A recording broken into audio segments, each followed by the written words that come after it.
Okay, so I want to dive into a complicated sort of topic, a manifesting paradox that there is a lot of noise on the internet from the spiritual leaders, the thought leaders are manifesting about this manifesting paradox, about the idea to surrender. I want to be able to simplify my perspective of what that means when it comes to this particular paradox. So sharing the screen here, manifesting can be a lot of fun, linking into that vision and getting all excited and playing in with the energy, the magic wand, what do you want? And yet, manifesting says we need to surrender and detach from what we want. They're like, what? How confusing is that? Because it seems to be a bit of a paradox to know what you want, and yet we have to let it go. So let's break down what that word surrender actually means in the manifesting process. If you think about the car that you want as that example, how attached are you to that car arriving? Like on a scale of 1 to 10, 10 being totally attached. I absolutely need that car. It has to be here. I need to look good. I need to show off. I need to, whatever it is in that needy energy. I need to prove to my dad that I'm a success, whatever it is. Like on a scale of 1 to 10, 10 being the most, how much do you need to have that car?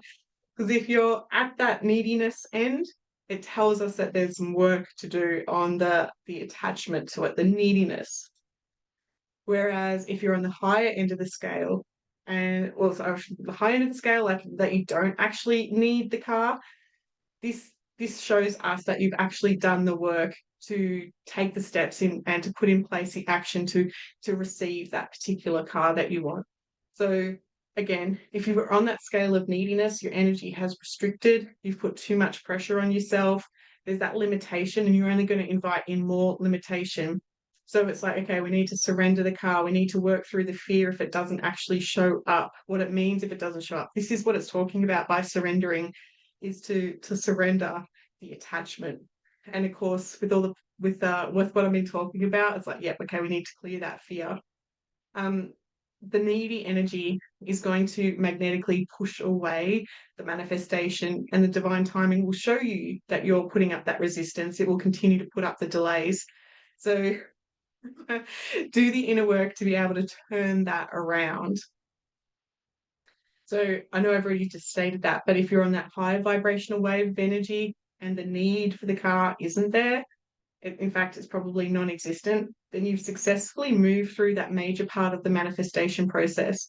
And while you've moved beyond that surrendering stage, now is actually the time to either rehearse what it's like to receive that car, or it's actually time to take action to go to the car dealer and put down that deposit.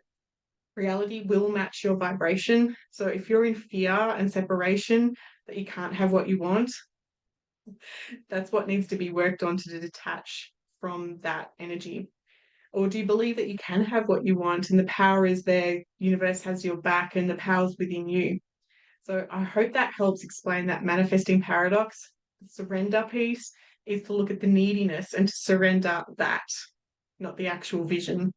So I hope that makes sense of the manifesting paradox. Happy times, and I will talk to you later.